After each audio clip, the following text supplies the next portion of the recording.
గర్భవతులు గురుగారు. So, especially ఏం కూడా అంటే కట్ కూడదు. వంట చేస్తున్నప్పుడు కూడా వెజిటబుల్ కూడా కట్ చేయకూడదు అనేది నిషేధం పెడతారు. బయటికి వెళ్ళకూడదు అంటారు. హ్మ్. సో, ఇది ఎంతవరకు కరెక్ట్? గ్రహణం ప్రభావం గర్భవతి మీద ఎంత ఉంటుంది? గర్భవతులు వెజిటబుల్స్ కట్ చేయకూడదు, అన్నం తినకూడదు, రైస్ వండకూడదు ఇవేమీ లేవండి. హ్మ్. ఆ నియమాలు ఎక్కడ ఎవరు చెప్పలేదు. ఈ మధ్య వచ్చిన మరి ఎవరైనా కొత్తగా చెప్తున్నారేమో మరి మాకు తెలీదు. అయితే గ్రహణం విషయంలో మాత్రం గర్భవతులు గ్రహణం చూడకుండా ఉండడం మంచిది. ఎందుకంటే ఒక ఒక టైప్ ఆఫ్ నెగెటివ్ ఎనర్జీ ఒకటి ప్రొడ్యూస్ అవుతుందండి. హుహు. ఇప్పటికే సోలార్ ఫ్లేర్స్ అని చెప్పి సూర్యుడి మీద విపరీతమైనటువంటి బ్లాక్ ఫ్లేయర్స్ వస్తున్నాయి. మీరు నాసా ఫోటోస్ వెరిఫై చేసుకోవచ్చు. నాసా వీడియోస్ వెరిఫై చేసుకోవచ్చు. దానివల్ల ఈ వాతావరణంలో వచ్చేటటువంటి అసమతుల్యత. హ్మ్. హ్మ్. సీజనల్ రెయిన్స్ లేకపోవడం, వాన పెరగడం లేదా చలి పెరగడం హ్మ్. ఇవన్నీ కూడా only because of solar flares.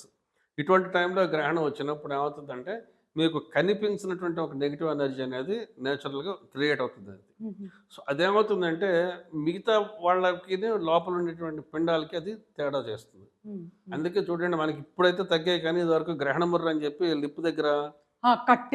కట్టున్న అవునవును బర్డ్స్ గురుగారు. ఉండేవి చూసారా? అవును. అవి అవును. దానికి గ్రహణ ముర్రు అని పేరు ఎందుకు పెట్టారు? హుహు.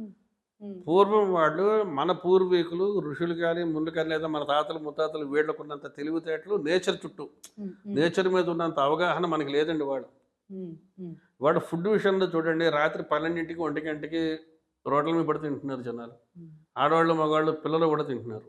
సో, అసలు 7:30, 8 తర్వాత ఫుడ్ తీసుకోకూడదండి. గ్రహణం విషయంలో కూడా మేము అదే చెప్తాం. సాయంకాలం 7:00 కల్లా మొత్తం కంప్లీట్ అయిపోవాలి. హ్మ్. ఏ పదార్థం కూడా తెల్లారేసరికి మిగలకూడదండి. దీనివల్ల ఏమవుతుందంటే దాని మీద నెగెటివ్ ఎనర్జీ పడుతుంది. ఇప్పుడు ఇళ్లలో పూర్వం మీ ఇంట్లో ఉంటే మా ఇంట్లో, మా ఇంటి బ్రహ్మ ఉంటే మా ఇంటి బ్రహ్మ గ్రహణం వచ్చిందంటే దర్భలిచ్చేవారు. హ్మ్. దర్భలు ఎందుకు ఇచ్చేవారు? దర్భలు ఆ ఇంట్లో పూజా ద్రవ్యాల మీద లేకపోతే సంవత్సరం కాలం నిలవ ఉండే ఆవకాయ పచ్చళ్ళ మీద మనం దర్భలు పెట్టుకునేవాళ్ళం. హ్మ్. వాటర్ మీద కూడా పెడతాం. ఎందుకంటే ఆ నెగెటివ్ ఎనర్జీ వాటికి తగలకుండా ఈ దర్భ ప్రొటెక్ట్ చేస్తుంది. హుహు. సో, అందువల్ల ఏంటంటే ఫుడ్ అనేది ఇప్పుడు you will become what you eat. మీరు ఏం తింటారో అదే మీరవుతారు. హ్మ్. హ్మ్. ఆ నెగెటివ్ ఎనర్జీతోటున్న ఫుడ్ మీరు తింటే మైండ్ అంతా కూడా నెగెటివ్ ఎనర్జీ రాక ఏమవుతుంది? హ్మ్. సింపుల్ లాజిక్ చెప్పంటారా మీకు? ఒక సీడ్ నేల మీద వేస్తే హ్మ్. అదేమవుతుందది?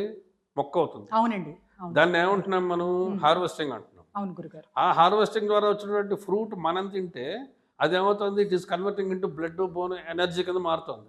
ఇట్ ఈస్ డైజెషన్ అంటున్నాం. రెండింటికి పెద్ద తేడా లేదండి. సో, మీరు వాళ్ళు ఏం తింటున్నారో అదే అవుతారు. సో, అందుకనే ఫుడ్‌కి మనం అంత వాల్యూ ఇచ్చాం. ఇవాళ అలాంటి ఫుడ్ వాడు ఎప్పుడు ఏ టైంలో తింటున్నారో తెలియట్లేదు. సో, హ్మ్. It is also giving some negative effects అది పక్కన పెడదాం. గ్రహణం విషయంలో మాత్రం pregnant ladies should take care. వాళ్ళు బయటికి రాకుండా ఉండడం, చూడకుండా ఉండడమే మంచిది. ఏ గర్భవతులకి ఎలాంటి రెమెడీస్ ఇస్తారు? అంటే జి ఏదైనా అంటే అన్నెసెసరీ ఏదైనా అర్జెంట్ ఎమర్జెన్సీ వచ్చింది. వాళ్ళు బయటికెళ్ళాలి. హ్మ్. ఆహ్, గ్రహణం ఉన్నప్పుడే వాళ్ళు ఏదైనా అంత బయటికెళ్ళాల్సిన పరిస్థితుల్లో అది వెళ్లారు. దానికి రెమెడీస్ ఏమన్నా ఉన్నాయా? చూడకుండా ఉంటే చాలండి. At least they have to protect.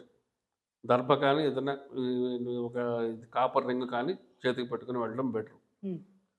They have to wear a copper ring hmm. To their finger, left finger, okay. Left hand finger అంతే. అదొకటే పరిహారం.